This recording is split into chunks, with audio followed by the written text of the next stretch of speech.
Diz assim o texto: Ele nos libertou do império das trevas e nos transportou para o reino do Filho do seu amor, no qual temos a redenção, a remissão dos pecados. Este é a imagem do Deus invisível, o primogênito de toda a criação, pois nele foram criadas todas as coisas, nos céus e sobre a terra, as visíveis e as invisíveis, sejam tronos, sejam soberanias, quer principados, quer potestades. Tudo foi criado por meio dele e para ele. Ele é antes de todas as coisas. Nele tudo subsiste. Ele é a cabeça do corpo, da igreja. Ele é o princípio, o primogênito de entre os mortos, para em todas as coisas ter a primazia. Porque aprove a Deus que nele residisse toda a plenitude, e que, havendo feito a paz pelo sangue da sua cruz, por meio dele, reconciliasse consigo mesmo todas as coisas, quer sobre a terra, quer nos céus. Até aqui. O tema que me foi passado foi a verdade no mundo pluralista. A primeira coisa que você precisa entender é: pluralismo é um negócio difícil de entender. Não é tão simples assim como muita gente pensa.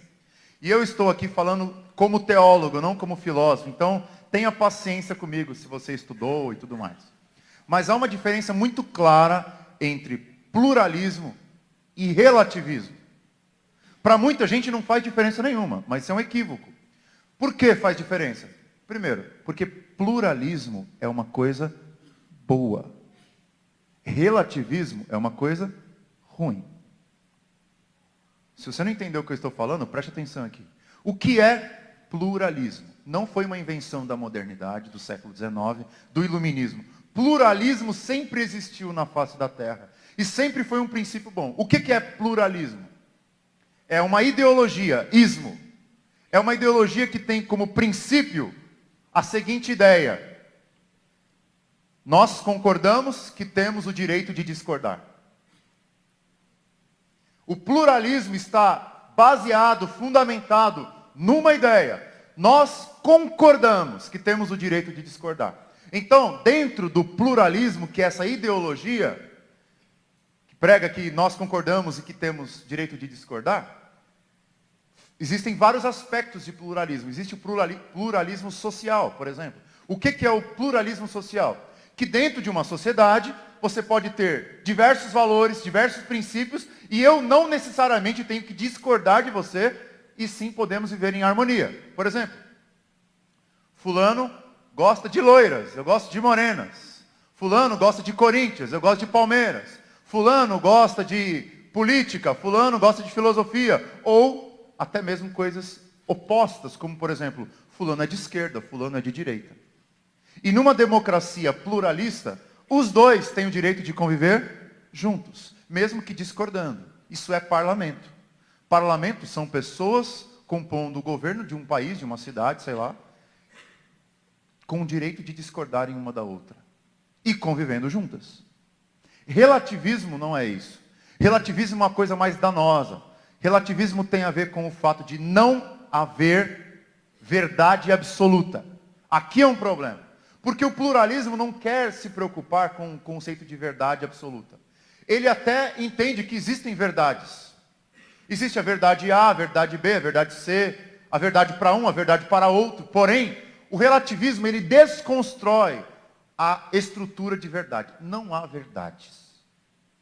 Tudo não passa de uma construção social, política, histórica de certos indivíduos em certas cidades, em certas populações, em certas culturas. Já o pluralismo não. Eu convivo muito bem sabendo que você discorda de mim. Então existem vários pluralismos. Tem o pluralismo político, que é a ideia de partidos políticos. O pluralismo social, que são pessoas que discordam de vários assuntos, convivendo numa mesma nação, numa mesma cidade, e se dando bem por causa disso. Eu posso conviver, por exemplo, com um homossexual. Ele pode frequentar a minha casa, frequentar a casa dele, sem muitas intimidades, obviamente. Mas podemos conviver juntos, mesmo sabendo que ele discorda de mim por ser cristão e ser contra a prática homossexual. Mas nós podemos nos relacionar bem. Isso é uma espécie de pluralismo social. Eu discordo dele, ele discorda de mim, mas nós não deixamos de conviver por causa disso. Ou tantas outras razões, como, por exemplo, eu discordar de um jeito... Eu, por exemplo, não concordo com a metodologia política da esquerda. Não concordo com muitas coisas. Mas também não concordo com muitas coisas de algumas ideologias de direita. Mas convivo bem, tenho amigos de ambas as tradições. Tenho amigos que são vermelhinhos, gostam de um negócio chamado comunismo, e tenho amigos que são liberais no sentido econômico e político, gostam de individualidade, gostam de fazer terem vontade e liberdade para fazer o que quiserem com seus negócios, enfim. O pluralismo, ele dá liberdade para você andar junto, mesmo em discordância. E é por causa disso que a nossa sociedade é uma sociedade plural, pelo menos aqui no Ocidente, boa parte do Ocidente. Agora, se você vai para outros lugares, como por exemplo Coreia do Norte, Cuba, ou em até alguns lugares do Oriente Médio, não há pluralismo. Por quê? O que existe é uma verdade absoluta, por exemplo, na Coreia do Norte, o comunismo. Não há possibilidade de você pensar diferente num estado assim. Não há pluralismo, não há liberdade de discordância. Por exemplo, se você se torna um cristão, a gente recebeu na nossa igreja uma parcela grande de paquistaneses. Se você é um cristão e se sente atraído por uma moça que é islâmica, logo você ou vira muçulmano ou você morre. Então a gente recebeu pelo menos 2 jovens na nossa igreja, um deles chamado Shamsar, e o outro chamado, que eu chamo de Sani, mas o nome dele é Ayub. Os 2, com 18 anos, se interessaram por uma moça. Os pais da moça ficaram descobrindo que ele era cristão, e por causa disso, ele foi obrigado a se tornar muçulmano. Um deles acabou aceitando a pressão, mesmo sendo cristão, era um cristão meio nominal, acabou aceitando a pressão, se casou com a moça, contudo, uma opressão terrível. Não aguentou mais. Eles proibiram ele de falar com o próprio pai, com a própria mãe. Proibiram de ir na casa da mãe porque era cristã. Então ele abandonou a fé, pegou todas as economias que tinha, arrumou o visto para o Brasil e veio para o Brasil. Está morando perto da nossa casa, membro da nossa igreja. E o outro caso, um rapaz que morava na Arábia Saudita com a sua família. O seu pai era taxista, eles eram cristãos, mas de forma secreta, porque não há capacidade de você discordar da fé islâmica. Ou você aceita, ou você sai. Então, o menino de 18 anos se apaixonou por uma menina da faculdade e aconteceu a mesma coisa. Ou você vira muçulmano, ou você sai do país, ou você tenta lutar e vai morrer. E foi o que aconteceu. Ele não quis saber da menina. Os seus pais agora começaram a ter risco de morte, porque eles ficaram expostos à publicidade. Eles saíram da Arábia Saudita e estão morando perto da nossa igreja agora como refugiados. A família inteira, pai, mãe, 5 filhos. Porque não há capacidade de conviver junto com pensamentos opostos naquelas culturas. E assim tantas outras culturas. Contudo, o pluralismo tem um problema. Pluralismo social real, que você pode ter liberdade para ser um bandista, eu posso ter liberdade para ser cristão, e ambos podem ter os seus cultos sem interferência alheia. Isso é coisa boa, certo? Isso é uma coisa boa, eu tenho o direito de cultuar com liberdade, de não ter alguém fiscalizando o culto, como acontece na China, por exemplo. Eu estava num acampamento de mais de 300 chineses, e eles estavam me explicando como acontece. A China é um país comunista. Num culto chinês, cristão, você tem pelo menos 2 ou 3 pessoas do Estado, às vezes são soldados, às vezes são pessoas oficiais do próprio líder da nação. Eles ficam no culto assistindo. E o pastor, antes de pregar o sermão, ele tem que dar uma cópia do sermão dele nas mãos do oficial do Estado, para saber se ele não vai falar alguma coisa estranha. Isso é liberdade? Não. Mas tem o pluralismo negativo, que é o pluralismo religioso. O que é o pluralismo religioso? É a feijoada brasileira. É a mistura de crenças. E é por causa disso que eu escolhi esse texto de Colossenses. E é por causa disso que eu escolhi esse texto de João, capítulo 14.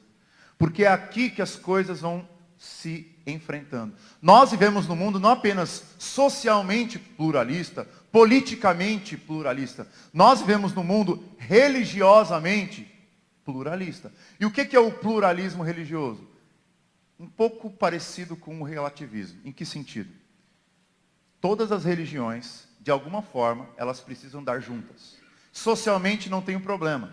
Tenho problema de andar, por exemplo, com um cara que se diz pai de santo, desde que eu não precise ir num culto da igreja dele, ou do terreiro que ele vai. Mas nós podemos ser amigos de escola, nós podemos tomar um café, comer um pão de queijo na mesma padaria. Tudo bem, socialmente não há problema, nós somos tolerantes uns com os outros. Agora, o pluralismo contemporâneo, ele prega que você, como uma pessoa socialmente evoluída, madura, por que não participar de um culto de um pai de santo? Por que não participar de um culto de um templo budista? Isso demonstra a maturidade da sua religião. Esse é o pluralismo religioso, teológico que nós encontramos hoje no mundo. Que nada mais é do que relativismo. Aí sim, o cruzamento entre o relativismo. Se não é verdade, você pega duas religiões opostas. Pega, por exemplo, o espiritismo e pega o cristianismo. O espiritismo diz que Jesus não é Deus. O espiritismo diz que Jesus é um homem iluminado. É uma alma que reencarnou e reencarnou e reencarnou diversas vezes. O teólogo espírita mais famoso que mora no Canadá diz que para Jesus ter essa reencarnação perfeita de ser um cara, talvez o maior dos iluminados, ele demorou 10 ou 12 reencarnações. O espiritismo tem uma visão bem clara a respeito de Jesus. Jesus não é Deus. Jesus não morreu na cruz pelos nossos pecados. Ele foi um homem exemplar. Ele foi um homem iluminado. Ele foi um homem que tinha dentro de si a ética verdadeira, mas ele não era Deus. E Deus também não é uma pessoa. Deus, ele não é uma pessoa que fala, que ouve, que ama. Deus é uma energia cósmica que nos envolve. Isso está confrontando a ética, a teologia cristã que diz que Deus é uma natureza divina e que dentro dessa natureza existem 3 pessoas. Como que você vai ter concordância num culto com um cara assim? Mas o pluralismo teológico tenta oferecer essa opinião, essa posição. Não tem como. Vou dar um exemplo. Uma vez, estava no grupo de adolescentes, e eu sempre incentivo os nossos adolescentes e jovens a trazerem visitantes, com as consequências que isso traz. E um dia um rapaz trouxe um visitante, e esse menino era espírita mesmo, praticante. E ele ouviu, o culto inclusive era sobre demônios, anjos e demônios, acho que por isso que ele se interessou em ir. Depois, no final do SOS, que é o nosso culto lá dos adolescentes, o rapaz veio conversar comigo e falou, estou com algumas dúvidas, pastor. Eu falei, quais dúvidas? É que o senhor falou que não há comunicação entre os humanos com os mortos. Porque quando alguém morre, o corpo fica na terra, a alma volta para Deus, tanto no céu quanto no inferno. Ok, o que eu faço com semana passada? O que aconteceu semana passada? Eu conversei com a minha avó, e minha avó morreu faz 5 anos. Como é que você lida com isso? Simples. Você deixa o cara contar tudo o que a avó dele falou para ele. E sabe o que a avó dele falou para ele? Trocando em miúdos, foi a conversa meio longa. A avó dele falou assim, meu neto, ainda não estou preparada para ir para uma outra reencarnação. Estou purgando os meus pecados. Estou aqui na terra. Estou acessível. Eu ainda não estou preparada para reencarnar novamente. Então estou vagando. Aí eu perguntei para ele, a sua avó alguma vez já teve uma conversa assim com você quando estava em vida? Ele falou, não. Você acredita mesmo que era a sua avó falando? A sua avó já falou alguma vez daquele jeito com você em algum momento da sua vida? Eu tenho dúvidas, estou confuso. Quem falou que era a sua avó falando? Ah, não, era um médium que estava falando. Ah, então não era a sua avó. Então você não viu ninguém. Então o espírito não falou diretamente com você, não, ele falou com o médium. Aí é aquela história, né? A caneta passa tudo. E aí a gente teve umas conversinhas, oramos. E eu falei assim, por que você é espírita? Por que você vai nesses lugares? Porque eu me sinto bem, me sinto em paz. Os espíritos são bons. Então eu falei, meu Deus do céu, não tem argumento que eu vou conseguir falar com ele. Eu falei, você crê na Bíblia? Expliquei tudo assim. Mesmo assim, ele estava com aquele negócio. Eu falei com a minha avó mesmo, falando que não era a avó dele, era um demônio. Tudo mais. Nós ajoelhamos ali. Chamei 10 moleques que estavam ali próximos, oramos por ele. Fizemos aquela oração boa. Oramos mesmo, assim, crendo naquilo que a gente estava falando. E depois eu perguntei, e aí, o que você sentiu? Nossa, eu senti uma coisa tão boa quanto o que eu senti no centro espírita. Mas parece que há mais conteúdo no que vocês falam do que eles falam. Resultado, o menino continua conversando comigo. E pouco a pouco, ele está entendendo o que é o evangelho, como não tem como conciliar as duas coisas. Isso é o que o mundo tenta pregar hoje. Então, você sustentar uma verdade absoluta, que é Cristo, num mundo totalmente teologicamente, religiosamente pluralista, é muito complicado. Porque você está afirmando uma divindade exclusiva no mundo de divindades inclusivas. E é o que acontece aqui. Tomé está perguntando, mas Jesus tem vários caminhos. Na época dele, tinha várias opções religiosas. Tem o judaísmo, você tem as religiões gregas, você tem os ídolos de Éfeso, a feitiçaria. Você tinha um mercado de deuses muito grande. E Jesus disse, eu sou o caminho, a verdade e a vida. Ninguém vem ao Pai a não ser por mim. O que Jesus está fazendo? Ele está instalando uma porta estreita na humanidade. Isso significa que existe um Deus, não existem dois. Existe um Deus. E Tomé, você quer conhecer qual é o caminho? O caminho sou eu. Foi o que a menina perguntou para mim semana passada. Uma estudante de medicina da Unifesp. Ela perguntou assim, pastor, me perguntaram, como eu sei que o cristianismo é a religião certa, se existem mais de 100 mil religiões no mundo? Aí eu respondi, é simples você saber. Você não tem que tirar isso da sua cabeça, você tem que repetir o que Jesus disse. Você crê em Jesus? Creio. Você crê na Bíblia? Sim. Você crê que o que Jesus fala é verdade? Creio. O que é que Jesus disse a respeito dele mesmo? Que ele era o melhor dos psicólogos que já tinham existido? Não. Ele disse que ele era o maior filósofo? Não. Ele disse que era o maior sociólogo que já existiu? Não. Ele disse que ele era o maior médico curandeiro que já existiu? Não. O que ele disse que ele era? Ah, o salvador do mundo. O que mais que ele disse que ele era? O único caminho para o Pai. Logo, quem determina qual é a religião certa não é o homem. É o próprio Deus que veio à terra nos dizer, eu sou o caminho, a verdade e a vida. Não é possível um ser humano descobrir qual é a verdade, sem que o próprio Deus se revele a ele. Você pode procurar, como muitos têm feito. Como aquele filme, Comer, Rezar e Amar, a Julia Roberts tentou fazer. Ela foi em vários países do mundo procurando. E no final do filme, o que acontece? Ela mistura tudo que ela encontrou. Ela faz o quê? Um sincretismo. Uma junção de várias fés diferentes. Ela vai fazendo uma ortodoxia generosa. Ela vai pegando tudo que é bom das outras religiões e fazendo a dela. Que é o que Brian McLaren faz no seu livro. Mesmo sendo cristão. O fato é, como sabemos que o cristianismo é o caminho certo? Não sabemos porque a nossa teologia é robusta, ou porque nós somos intelectualmente sérios, ou seriamente coerentes. Não, é porque Cristo veio ao mundo dizer que ele era o certo. Você percebe a diferença? Cristo veio à terra dizer, eu sou. Porque, como diz o Dr. Tim Keller, todas as religiões do mundo funcionam com o mesmo princípio.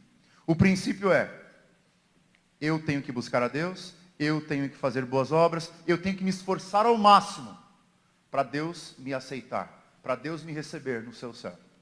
Então, é de baixo para cima. Eu tenho que buscar, eu tenho que encontrar. Isso independente da religião, seja a religião de Moisés, seja a religião de Maomé, seja a religião de Buda, seja a religião de Dalai Lama, enfim. É o homem que tenta se esforçar para encontrar Deus. O cristianismo é a única religião do mundo que inverte essa lógica. O cristianismo não é o homem tentando buscar Deus para que Deus o aceite. É Deus vindo à própria humanidade, se fazendo como um de nós, tendo o nosso cheiro, o nosso corpo, o nosso cabelo, as nossas necessidades, sem ter os nossos pecados. E Ele se revela para nós. Porque a não ser que você tenha uma revelação divina no seu coração, jamais você encontrará o caminho. O ser humano não consegue encontrar o caminho.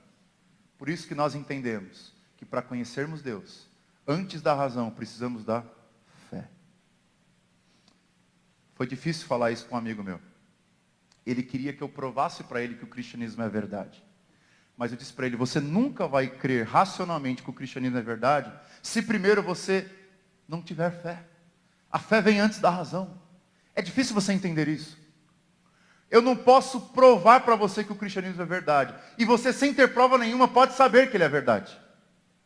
É isso que acontece no discipulado que eu faço lá na igreja. Eu recebo vários adolescentes e jovens, até adultos, para conhecerem um pouquinho a fé cristã. E às vezes alguns não sabiam quase nada. A única coisa que eles sabiam era que Jesus era o Salvador dele. Não sabia por quê? Porque para quem tem Cristo dentro do seu coração, para quem creu pela fé, nenhuma explicação é necessária. Embora seja válida. Embora seja muito importante para você articular o que você acredita. Agora, eu posso ter uma pessoa na minha frente, intelectualmente saudável, intelectualmente estudado, escolarizado, explicar todos os argumentos que eu tiver sobre o cristianismo, e ainda assim ela não crê em absolutamente nada que eu falar. Porque ela não tem fé. Jesus disse, eu sou o caminho, a verdade e a vida. Agora eu queria dizer para vocês o seguinte. Na carta de Paulo aos Colossenses, Paulo estava enfrentando uma situação muito diferente do que ele estava acostumado. Por quê? Primeiro, ele não fundou a igreja de Colossos. Provavelmente quem fundou essa igreja foi um amigo dele, missionário chamado Epáfras. Epáfras foi para aquela cidade, pregou o evangelho, o pessoal aceitou Jesus e muito bem. Só que alguns dizem que aquela igreja parou, estagnou, parou de crescer, parou de se desenvolver. Então, eles foram procurar as razões disso. E geralmente os comentaristas encontram 3 razões. Por que a comunidade da cidade de Colossos estava estagnada? Primeiro, por causa de que alguns cristãos estavam sendo pressionados a voltar para as práticas judaicas. Você vê no capítulo 2, versículo 15, versículo 16. Eles estavam voltando a se circuncidar, eles estavam voltando a fazer os rituais, os sábados, as festas da lua nova e tudo mais. Versículo 18, eles estavam sendo atraídos pela cultura local, que tinha um certo de culto aos anjos. Meio difícil de entender o que é. Em terceiro lugar, um certo ascetismo. O que é o ascetismo? É um rigor profundo com podes e não podes. Para Deus aceitar, você precisa fazer isso, não toque nisso, não toque naquilo. Então Paulo vai acabar com esses 3 princípios. Não precisa de cerimonialismo judaico, não precisa de ascetismo, não precisa de culto aos anjos. Não precisa, inclusive, Colossos era uma cidadezinha, província da capital Éfeso, que era a cidade onde tinha muita feitiçaria. O apóstolo Paulo ficou 2 anos e pouco naquela cidade. E no final, no livro de Atos, você vê como eles rasgaram e queimaram os seus livros de artes mágicas. Feitiçarias. E tudo naquela cidade. E agora, o que você faz? A igreja está sendo pressionada, seduzida por essas ideologias. E nada mais é do que o sincretismo. Cristo não é suficiente. Cristo não é tanto assim. Logo, para ser salvo, para me encontrar com Deus, eu faço uma cerimôniazinha aqui, judaica. Eu vou numa festinha, eu vou num sábado, eu não como porco, eu não como abutre, eu não como os animais que eles falam que não é para comer. Mas de semana tem algum tipo de esoterismo entre os gregos, eu faço alguma coisinha com eles ali também. Os ascetas dizem que para Deus me aceitar eu preciso não fazer isso, não fazer aquilo. Eu cumpro essas regras, para que no fim da história eu consiga ter Deus. É basicamente o que uma amiga minha disse quando estava começando a frequentar a igreja. Pastor, como eu gosto da igreja. Eu falei, olha que bom. Poxa, Deus está tocando no seu coração. O que você gosta da igreja? O que eu mais gosto é da pregação. Se fala a Bíblia, se fala a verdade e tudo mais. Ah, é mesmo? Ah, mas pastor, tem uma outra coisa que eu gosto também. Eu gosto de nascer Noé. Aí eu falei, peraí. E eu já tinha estudado essa seita. Seixo Noé é uma seita completamente espiritualista, que não crê na pessoalidade de Deus, não crê na trindade, não crê no pecado original. Eles creem que todo o caos humano vem de uma ignorância intelectual, de achar que as coisas são ruins. E aí é uma crendice de a sua palavra tem poder, logo você fala, as coisas acontecem. E eu falei, você gosta de Seixo Noé? Eu adoro, porque parece que vocês estão falando a mesma coisa. Eu falei, ou nós estamos pregando uma heresia terrível, ou essa irmã está muito equivocada. Porque parece que o nosso cérebro não tem mais filtro nenhum. Tudo entra, tudo é verdade. Quando eu fui, por exemplo, ser missionário lá no Amazonas, era incrível, gente. Todo mundo te recebia. E aí eu, inocente, 19 anos de idade, poxa, olha como o povo é aberto para o evangelho. Olha como o povo é aberto para o cristianismo. Aí veio um cara que já estava ali há 40 anos e falou assim, pastor, não liga não de eu te exortar. Eu falei, o que foi? É que aqui eles aceitam o budista, o cristão, o satanista, eles deixam todo mundo entrar na casa deles. Você é só mais um. É a cultura deles. O visitante é a estrela da casa, a estrela da noite. Recebe tudo, passa tudo. Você fala, ele concorda. O espírita fala, ele concorda. O ateu fala, ele concorda. Não a Deus. É verdade, olha como é verdade. Passa tudo, porque a nossa mente foi formatada naquela ideia ilusória do pluralismo, mas com sua raiz no relativismo, de que todos os caminhos levam a Deus. Mas não levam. Infelizmente ou felizmente, só há um caminho verdadeiro que leva a Deus. É Cristo Jesus. E nenhum outro caminho leva a Cristo Jesus. E é exatamente isso que Paulo quer propor então para os irmãos de Colossenses. Capítulo 13, ele vai dizer exatamente isso. Meus irmãos, quem foi que libertou vocês das trevas? Quem foi que deu perdão para vocês dos seus pecados? Quem foi que transportou vocês das trevas para o reino do Filho do seu amor? Quem é a imagem do Deus invisível? Quem é o primogênito da criação? Quem é que criou todas as coisas? Quem é antes de todas as coisas? Quem é eterno? Jesus. Ele então começa a falar de Jesus para tirar da cabeça dos irmãos de Colossos toda a bagunça que eles fizeram. Era interessante, feitiçaria. Há relatos de que aqueles irmãos tinham medo de rituais de feitiçaria, porque em Éfeso isso era muito praticado. O medo basicamente era de duas coisas. Primeiro, de morrer. Se você não participar daquela mandinga, você morre. Ou se você não participar daquela mandinga, você fica pobre. Ou era doença, ou era pobreza. Opa, então para não ficar pobre, para eu não ficar doente, eu participo numa sessão espírita, num descarrego, num despacho, alguma coisa assim. E foi exatamente isso que aconteceu com muitos de nós aqui na cultura brasileira quando o evangelho chegou. O cara ia na igreja protestante de domingo, mas na sexta-feira ele ia no centro espírita. É o que aconteceu com os católicos. Os católicos conseguem conciliar na cabeça deles a doutrina da ressurreição, que é a doutrina cristã, e a doutrina da reencarnação. Agora pergunta como?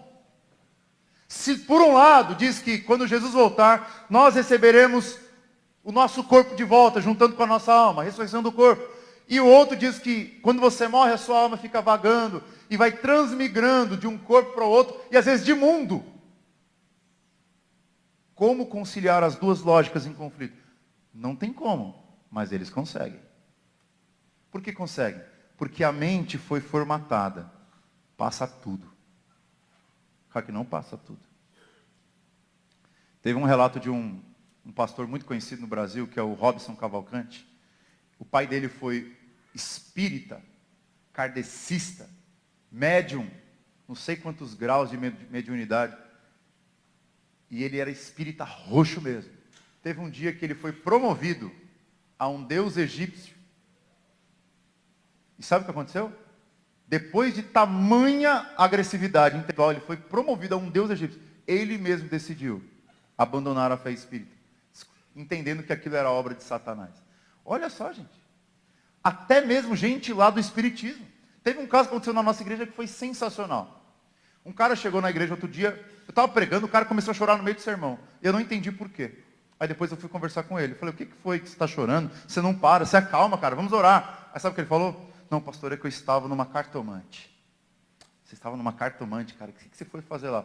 A minha mulher me traiu, deixei a casa, nossa casa está uma bagunça. É verdade, cara, mas o que você foi fazer na cartomante? Eu fui pedir uma ajuda, pastor. Eu fui pedir socorro. E o que essa moça te disse? Ela te disse, olha, o seu problema é tão sério que você precisa ir para uma igreja evangélica.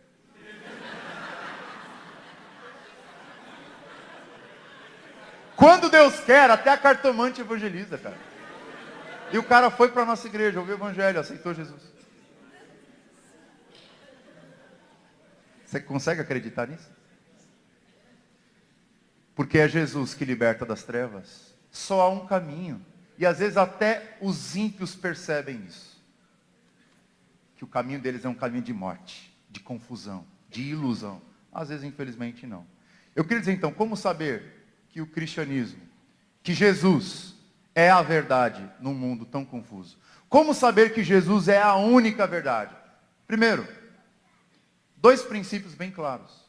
Colossenses, de 13 a 20. Primeiro, Jesus é o único suficiente Salvador. Porque Ele mesmo diz que Ele é. Pastor, como eu sei que o cristianismo é verdade? Não, cuidado com o cristianismo. O cristianismo inclui ortodoxos, protestantes e católicos. Vamos falar em uma outra categoria. Como eu sei que Jesus é a verdade? Não a religião. Como eu sei que Jesus é a verdade num mundo cheio de verdades? Primeira coisa, porque Jesus disse que Ele é. Segundo, porque os apóstolos disseram que Ele é. E terceiro, porque em todas as nações, em a maioria das línguas, maioria das culturas, em todos os lugares do mundo, pessoas têm encontrado o único caminho que é Jesus. O cristianismo não é uma religião apenas para o pessoal de Jerusalém, o pessoal de Antioquia. É uma religião, é um princípio, é uma pessoa, o próprio Jesus. Ele mandou nós irmos pelo mundo inteiro. No mundo budista, no mundo ateu, no mundo pluralista, no ocidente. Ele mandou ir para todos os lugares, dizendo que Ele é o único caminho. E toda vez que você abrir a sua boca e dizer ao mundo que Ele é o único caminho para o ser humano em pecado e morte, conversões irão acontecer. Eu estava num acampamento, gente, com mais de 30 chineses. Eu imaginava que chinês nem sabia o que era Jesus. 300 chineses. 300. Piedosos, fervorosos, cantando as mesmas músicas que nós, lendo a mesma Bíblia que nós. Porque Deus é o Deus de todos os povos. Deus é o Deus de todas as nações. E Ele tem eleitos de todas as partes do mundo. Porque Cristo é o único caminho. E o texto fala, Ele nos tirou do império das trevas.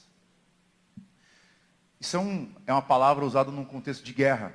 O que acontecia? A nação A estava em guerra com a nação B. Então a nação B vencia a guerra. O que eles faziam com a nação A? Pegavam todos os vencidos, levavam para o seu território e ficavam ali como escravos. E talvez ficariam escravos o resto da vida. Eram os escravos de guerra.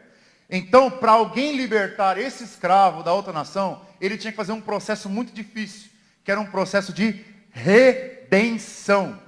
E é exatamente disso que o apóstolo Paulo está dizendo aqui. Num contexto primitivo de guerra, era assim que funcionava. Se eu quero resgatar um escravo que foi vencido na guerra de uma nação vencedora, eu tenho que seguir 4 passos. Primeiro, eu tenho que ser parente do escravo. Segundo, eu não posso ser escravo, eu tenho que ser livre. Terceiro, eu tenho que ter vontade. E quarto, eu tenho que ter os recursos. Ele pega essa ilustração de pegar um escravo de um reino para o outro, para falar o que aconteceu conosco, a partir do momento que nós cremos em Jesus. Nós éramos escravos do reino de Satanás. Éramos escravos do pecado, da morte. Jesus, portanto, nos adotou como filhos do Pai, nosso parente. Jesus não veio ao mundo por obrigação do Pai, simplesmente. Ele veio porque quis. Ele disse aos discípulos, eu não estou dando a minha vida apenas porque meu Pai pediu, eu voluntariamente a dou. Ele fez por livre vontade. Jesus também fez porque Ele era totalmente livre. Ele fez porque Ele não tinha pecado, porque Ele não era escravo. Ele fez porque queria, Ele fez porque era nosso parente, com uma adoção, e fez também porque tinha os recursos. Mas qual foi o recurso da nossa libertação? Não foi ouro, não foi prata, não foi pedras preciosas. Foi o seu próprio sangue. Quando você acredita que Jesus Cristo é o Filho de Deus, que Ele deu o seu próprio corpo e derramou o seu próprio sangue por você, acontece uma coisa que não tem como nós explicarmos racionalmente. Você sai de um estado de trevas, de escravidão, para um estado de libertação. Como eu sei isso? Porque eu experimentei isso.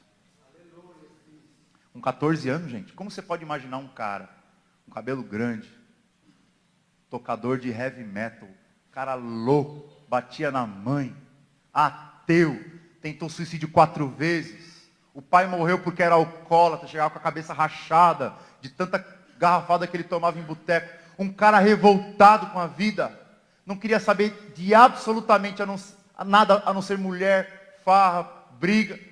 Como você explica um cara desse ser levado para uma igreja onde tocava diante do trono? Eu estava acostumado a Black Sabbath, de caras que se vestiam de terno e gravata. Eu estava acostumado a colocar coturno e roupa preta, de um cara que usa cabelo longo, com um pastor que usa bigode. Como que um cara desse pode ter algum tipo de encontro com Jesus? Simples, porque Deus não precisa de denominação, Deus não precisa de terno, gravata, ele só precisa de uma coisa. Ele mesmo. E quando Deus quer alguém, Ele vai e liberta. E foi o que aconteceu comigo. Eu lembro até hoje, me permita eu contar a história. Eu estava num momento muito complicado, meu pai tinha acabado de falecer com 14 anos, muito triste, queria me matar a qualquer custo. Chorava, derramava lágrimas nos cadernos da escola, aula de matemática, já não tinha nada no caderno, só tinha lágrimas. Chorava. Então, um amigo começou a me consolar, começou a ser mais próximo, começou a enxugar minhas lágrimas, chorando muito, querendo acabar com a vida. De repente eu acordo num dia lá em casa, 4 da manhã, eu tinha um problema de insônia terrível. Eu acordava 3, 4 da manhã, ia para a geladeira, abria, pegava Danoninho. E Deus usou o Danoninho para eu ser salvo. Tanto na igreja alguns me chamam de pastor Danoninho. Se você não sabe Danoninho, vai no Google e coloca Danoninho. Gente, eu ia comer esse negócio, voltava para o meu quarto. De repente, um dia, eu comi o Danoninho, estava voltando para o quarto, não conseguia dormir. E eu vi um barulho. Falei, rato aqui em casa. Não acredito. Fui na cozinha, peguei uma vassoura. Falei, cadê esse rato? E quando eu fui me aproximando do barulho, estava no quarto da minha mãe. Coitada, vai entrar no quarto da minha mãe, não tem meu pai para defendê-la. E quando eu abri, gente, a porta bem devagar, adivinha? Minha mãe, ajoelhada no pé da cama, chorando, dizendo uma só frase. Jesus, salva o meu filho. Aí eu voltei para o quarto assim, incomodado. Imagina aquele cara ateu, duro, louco. Coloquei a cabeça no travesseiro e falei, eu tenho certeza que você não existe, mas por via das dúvidas eu vou te dar uma informação, Deus. Se é verdade o que minha mãe está dizendo, cara, eu vou acordar amanhã no mesmo horário, vou comer o mesmo Danoninho e vou voltar. E se ela não estiver orando por mim, é porque tudo não passa de uma mentira. E eu acordei no dia seguinte, mas nem lembrava dessa promessa que eu tinha feito. Comi meu Danoninho, voltei. Aí eu acordei de novo, estava com fome, peguei mais um. E quando estava voltando para o quarto, mais uma vez. Meu Deus, agora eu pego esse desgraçado. Agora eu pego. Eu fui lá, peguei então a vassoura de novo, entrei no quarto. Minha mãe estava chorando, com a alma se derramando, só balbuciando palavras com a boca. Salva o meu filho, salva o meu filho, salva o meu filho. Jesus, eu não quero mais nada. Eu já perdi meu marido, eu já perdi minha alegria. Eu só quero que o Senhor salve o meu filho. Eu voltei para a cama, pensando muito. Meu Deus, eu não quero esse Deus. Eu não quero isso. Estou confuso. E dormi. No dia seguinte, eu acordei, fui para a escola. Chorei pela morte do meu pai mais uma vez na aula de matemática. Era a única aula que eu tinha vontade de chorar. Gente, um amigo meu me fez um convite. Jean, a gente já é amigo há tanto tempo. Esse amigo que consolava, né? A gente já é amigo há tanto tempo. Cara, eu queria que você conhecesse a minha igreja. Eu olhei assim, por que eu tenho que conhecer a tua igreja, cara? Porque tem um cara que toca guitarra lá, e ele é muito parecido com você. Eu falei, vamos lá então. Eu fui, aceitei numa igreja evangélica, presbiteriana, da Penha. Eu fui, e hoje eu sou o pastor da igreja. Porque aquela mensagem tocou meu coração, gente. Talvez num formato que não tinha nada a ver com a minha cultura. Mas o Evangelho é o poder de Deus para a salvação do pecador. Por que eu sei que Jesus é a verdade no mundo de tantas verdades? Eu não consigo provar para você que Ele é intelectualmente a verdade. Mas eu quero dizer para você que a Bíblia diz que Ele liberta das trevas. E quem experimenta isso não precisa de prova nenhuma. Já tem a prova no seu coração. Ele liberta das trevas e te traz para um reino de amor. E depois ele diz para você, quando ele te faz isso, ele vai então ensinar quem ele é. A partir do versículo 15, ele vai explicar quem é Jesus. Ele é a imagem do Deus invisível. Deus não pode ver, cara. Você nunca vai ver Deus. Então não tenta vir com aquelas perguntinhas. Mas como que eu faço para crer em Deus se eu não posso ver? O apóstolo Pedro disse na primeira carta dele, capítulo 1, aquele Deus a quem vocês não veem, mas creem. Vocês não tocam, mas pela fé vocês amam. Eu não preciso ver para crer. Isso é coisa de eleito. Se você crê em Jesus, você consegue não ver Deus, mas crer em Deus. Aceitar Deus. E foi isso que aconteceu comigo. Na minha cabeça, Deus não fazia sentido. Ele então mudou o meu coração, mudou a disposição fundamental da minha alma. Eu comecei a ter desejo espiritual por Ele. E passo a passo Ele começou a me explicar quem Ele era. E pode ter certeza, quando nós chegarmos no novo céu e na nova terra, você não vai encontrar uma imagem do Pai. Ou pode até ter uma luz, alguma coisa. O Pai não tem imagem. Você não vai ver o Espírito Santo. Mas você vai ver alguém. O Filho. Jesus Cristo. Encarnado. E Ele vai olhar para você. Ele vai tocar em você. Ele vai abraçar você.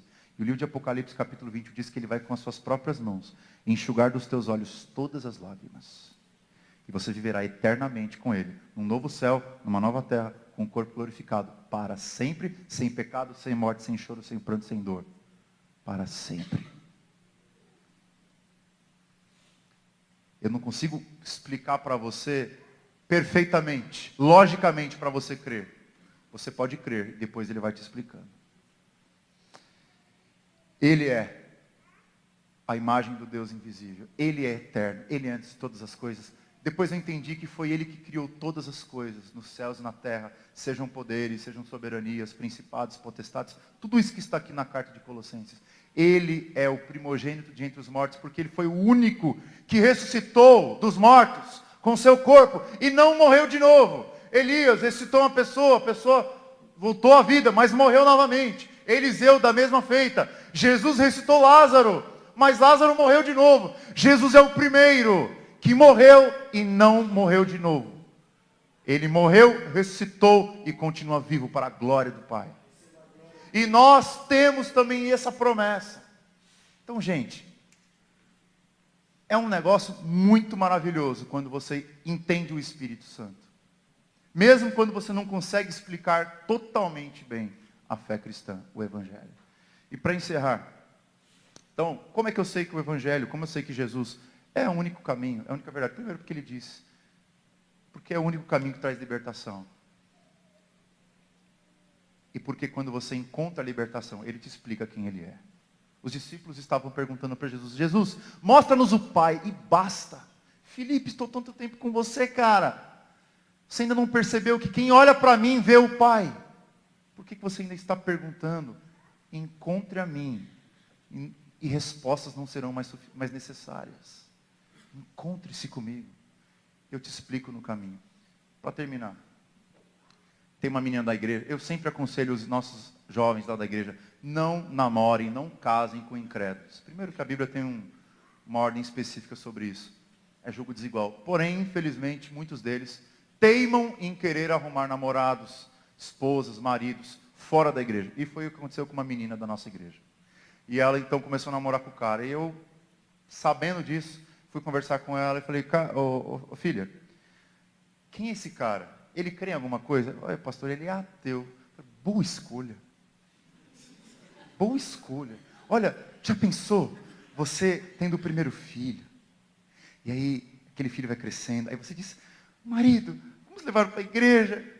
Não. Marido, vamos ler a Bíblia com ele? Não. Aí você tem um problema no parto, ou sei lá, vai ter o segundo filho. Marido, ora por mim. Eu não creio em Deus. Que lindo vai ser isso. E ela abaixou a cabeça. Mas e agora? Agora eu já estou namorando. Vamos conhecer esse jaburu então. Fazer o quê? Ele quer vir na igreja? Não, pastor, eu falei que a igreja é legal, ele não gosta de igreja. Nossa, coisa boa. O cara é ateu, não gosta de igreja. Qual a coisa boa que ele tem? É que ele gosta de mim. Ah, então tá bom. Então chega para ele e fala assim, porque você gosta de mim, você tem que conhecer a minha igreja. Falei, então vamos na sua igreja. E o cara foi. Tinha uma programação que a gente fazia lá com jovens, que era o Corujão, que acontecia a partir das 11h30 da noite. Super legal, o horário top pro cara aí. E ele começou a ir.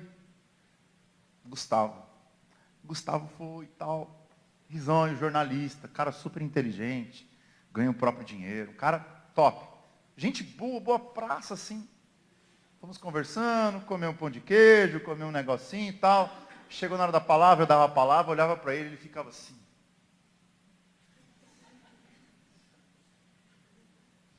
Aí falei, Bia, o que ele achou da palavra? Ele falou que discordou de tudo. Muito bem, já é um bom passo. O evangelho não voltou vazio. Condenação dele. Fazer o quê, né? Eu sou reformado. E aí, gente? Ah, mas ele gostou? Não, ele gostou da galera. Ele falou que a galera super simpática. Assim, pô, a galera conversa, a galera come. Ele pensava que eram ETs. Não, eles viram que esses eram seres humanos, que riem, que brincam. Ah, que não sei o que e tal. Ele só não gostou muito na hora da oração e na hora da pregação. Mas o resto ele gostou pra caramba. Legal. Ele quer voltar? Não, ele quer voltar. Falei, beleza, pode voltar. Ele voltou, mas não sei quanto tempo. Ele voltou assim, 3 meses seguidos, indo. Até o ponto que eu falei, eu tenho que conversar com esse cara. Aí eu cheguei para ele, ô Gustavo, você é ateu mesmo? Eu falei, cara, eu era. Você era? Ele falou, agora eu sou cristão. Aí sabe o que ele falou? Agora eu sou agnóstico. Mas é um progresso muito legal, porque o ateu afirma não há Deus, certo? O agnóstico afirma não sei. Entre não há e não sei, a gente já fez um salto teológico gigantesco. E o cara falou, não sei se Deus existe ou não, estou em dúvidas. Por que você está em dúvidas? Porque eu estou vindo aqui, vendo vocês orando, comendo, se relacionando, se amando, se tratando tão bem. E você fala algumas coisas que às vezes faz sentido. E eu comecei a pensar, por que não possa ser verdade o caminho que eles estão seguindo? Hoje eu não creio mais que Deus não exista. Putz, cara, quase dei um beijo nele. Mas legal. Mas eu tenho muitas dúvidas e eu tenho certeza que eu nunca vou ser da religião de vocês, mas eu gosto muito e pretendo continuar, até porque minha namorada e futura esposa é da igreja de vocês. E tá bom, portas abertas. Aí o cara voltou outra vez. E aí ele ficou vindo, gente. 6 meses vindo na igreja. Até o ponto que a Bia começou a ficar angustiada. Poxa, ele não quer saber de Jesus, ele não quer saber de orar, ele não crê na Bíblia. Ele fica falando se no mundo existem mais de 100 mil religiões, por que só a sua é certa? Por que se Jesus é a verdade, o caminho, a vida, por que existem tantas denominações seguindo Jesus? Por que não pode ter uma? Por que o cristianismo não é coerente? Por que cristãos matam? Por que das cruzadas? E um monte de perguntas assim, desse naipe, que todo ateu gosta de fazer. Eu falei, Bia, por que você não traz ele para o discipulado? Eu falei, mas discipulado não é para gente que quer batizar? É. Mas lá o pessoal faz um monte de pergunta parecida, por que você não leva ele para lá? E aí ele faz as perguntas loucas lá, os meninos de 15 anos vão levantar os cabelos, mas pelo menos vão entender algumas coisas importantes. Ele começou a ir no discipulado. E ele fez discipulado junto com aquele rapazinho ali, de cabelo estranho. Que é o Prince. Levanta aí, Prince, só para o pessoal te ver. É o rapper da nossa igreja lá, pode sentar. O Prince fez discipulado junto com ele, não foi? E ele começava a fazer as perguntas doidas dele. Por que só a nossa religião é certa? Por que das cruzadas? Não sei o quê. Meu, às vezes a aula, o discipulado inteiro era só para responder as perguntas dele. De repente, gente, depois de 3, 4 meses, fazendo discipulado, abrindo a Bíblia, fechando a Bíblia, ensinando a Bíblia, fechando a Bíblia, mostrando o Evangelho, tomando um café juntos, se relacionando. Um dia eu cheguei para ele e falei, ó, Gustavo, posso falar uma coisa para você? Eu falei, pode. Então, a galera já terminou agora o discipulado e tal, e eles vão ser batizados, e eu queria dizer para você, assim, a gente já acabou, tal, mas eu gostaria muito que você continuasse vindo, porque as suas contribuições são muito importantes. Você faz umas perguntas muito legais, que me dão a oportunidade de responder coisas difíceis para as pessoas. Você não quer voltar no próximo discipulado? Eu falei, não. Eu falei, por que não? Porque eu quero ser batizado. Porque eu me converti a Cristo. E aí, gente? O que você faz com isso? Sabe o que eu entendo? Que a verdade no mundo pluralista, no mundo relativista, continua a mesma. Só que se a gente quer, de fato, conquistar pessoas para essa verdade, que é uma pessoa, que é o nosso Senhor Jesus, Salvador, Libertador, o único caminho para o Pai, a gente precisa caminhar mais com as pessoas. Eu acho que esse é o grande segredo. Deus continua salvando as pessoas que Ele quer. Mas eu acho que o grande meio para nós alcançarmos essas pessoas, sabe o que é? Não é apontar o dedo e falar assim, você está errado, você vai para o inferno, seu Deus está errado, a sua crença está errada, você falou com um demônio. Pode ser até verdade. Mas não fala isso de uma vez só. Senta com o cara, toma um café com ele, ama ele, seja amigo dele primeiro. E mostra o seu cristianismo não apenas com argumentos, mostra com convivência. Eu entendi que essa é a chave para nós evangelizarmos os nossos amigos secularizados no mundo pluralista. Caminhando com eles, ouvindo as perguntas deles, com atenção, porque toda pergunta honesta merece uma resposta inteligente. Entendendo que as suas respostas não são perfeitas e não são suficientes para converter ninguém. Mas entenda que com a convivência, com a amizade, com a exposição dessa pessoa ao Evangelho, à Bíblia, e outra, não tente convencer ele com argumentos científicos. Leia a Bíblia com ele, porque a fé vem pelo ouvir a palavra. Leia a Bíblia com seus amigos, ateus, agnósticos. Caminhe com eles, tome café, jante, almoce, seja amigo, converse sobre vários assuntos. Deus vai fazer a obra. Deus vai fazer o trabalho acontecer. Fez com Gustavo, fez com tantas outras pessoas que estão se convertendo. O segredo é evangelizar com um pouco mais de amor. Não abrindo mão de nenhum pingo da sua verdade. Eu não abro mão de nada. Mas eu também não abro mão de tratar bem as pessoas. Trate bem as pessoas que são ateias, que são homossexuais. Tem 3 pessoas homossexuais, ou melhor, que eram homossexuais, ou que praticavam essa coisa, na nossa igreja, que hoje têm relacionamentos heterossexuais. Sabe como que ela mudou de opinião? Foi com muita conversa, com muita exposição ao Evangelho, com muita amizade, com muita visita, indo na casa dela, chorando com ela, as crises emocionais e tudo mais. Até o ponto dela entender, eu já entendi, Deus não quer que eu viva assim. Eu creio, sabe, gente, que a verdade é Cristo. E o principal método de evangelismo que Cristo tinha era o amor.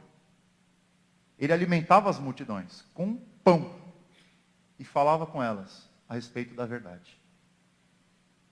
Ande com as pessoas. E foi assim que Filipe evangelizou o eunuco. Não foi? Atos 8. Ele primeiro ouviu as perguntas dele. Esse texto está falando de quem? De Isaías, do outro profeta? Ouviu a pergunta dele. As pessoas estão fazendo perguntas. Não fuja das perguntas dela. Ah, mas eu não sei a resposta. Procure saber. Mas não queira responder tudo na primeira sentada. Não queira responder tudo no primeiro dia. Caminhe com a pessoa. Se você não sabe responder, tudo bem, não sabe. Continue a amizade. E eu creio muito, gente. Eu tive vários amigos que aceitaram a Jesus assim. Na convivência. Com o passar do tempo. E expondo eles à palavra.